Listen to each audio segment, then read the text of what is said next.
No one has covered this better and more thoroughly than you. How has this past year of civil unrest in this country changed the NBA?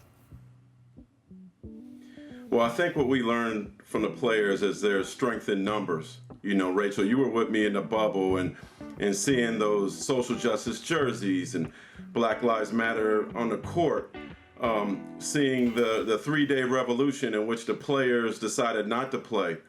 And that allowed most of the NBA arenas to be turned into polling stations that I think definitely had an impact on the election, certainly in Georgia. I mean, they certainly show that they have strength, and I hope the players don't forget to use that strength, whether it's for getting more GMs or more coaches. And then also, you know, now we're seeing with the Memphis Grizzlies, I think in terms of honoring MLK, no one has done it better for them. They've had a symposium and a celebration for 19 years now that I've been blessed to be a part of. I got to interview Jaren Jackson this time around, and he's been really, really big on voting, and I expect him to be in the future.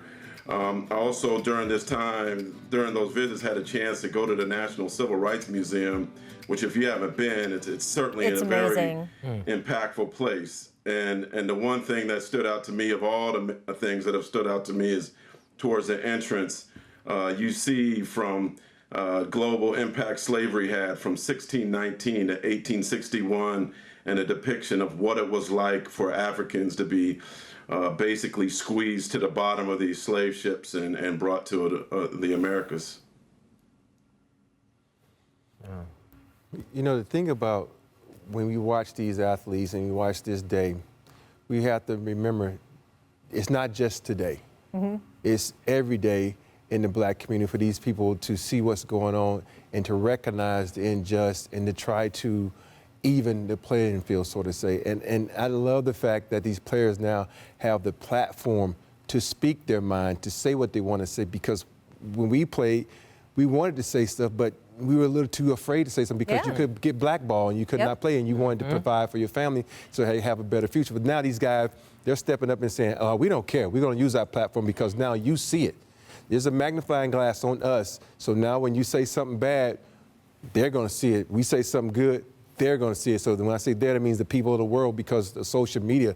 And it's such a great feeling for me to watch each and every guy in the NBA step up and try to have a voice and try to say, hey, yeah, this is wrong, this is right, and just to try to bring this world together, because right now we have a lot of issues with social justice, the COVID-19. So today is a proud day for me to see these people step up.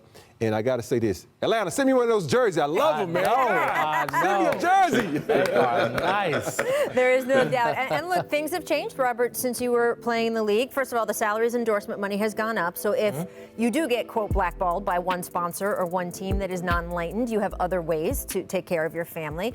But also, as Mark pointed out, strength in numbers, man. You had some of the biggest stars in the NBA when Dwayne Wade, Chris Paul, LeBron James, Carmelo Anthony stood up on that SB stage and said, we challenge all athletes out there. This is a priority to stand up for the people who are not being spoken for. Right. And I think that really unleashed an incredible sense of ownership from these young NBA players. We have an incredible crop of under 25 players in the NBA who do for their communities before they even do for themselves.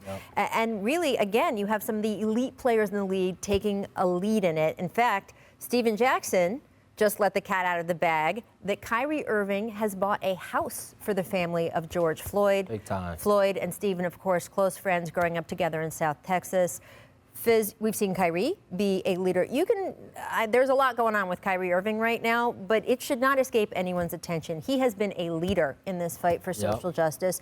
And we've seen several other players step up. If you were advising some of the young players in the league, what do you think comes next for them? What can they do with this power that they now know they have? Well, I think you just got to continue to utilize your platform to elevate the community's issues, right? And really start thinking about law changing, right? And start getting into what is the root of the problem. And the bottom line is, what everybody's asking for is, can we get to a basic set of laws that everyone can live by so that no one's dying unnecessarily? I mean, I don't think that's a big ask when you really think about it. And I think the players just have to continue to keep that pressure on with the connection to the community and pushing that forward and using their platform to do it. You know, I was in that situation in Memphis when it wasn't popular and we were trying to get down statues of Nathan Bedford Forrest and Jefferson Davis.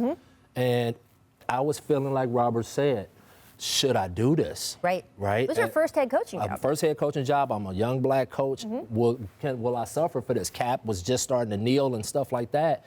And I had to do it because this is the home of Dr. King. And now you're starting to see corporate is getting behind these young people, and that's what's really pushing it over the hump, is that the corporate world is supporting our basketball guys and really starting to put pressure on all of these folks. Look at what happened with the Redskins.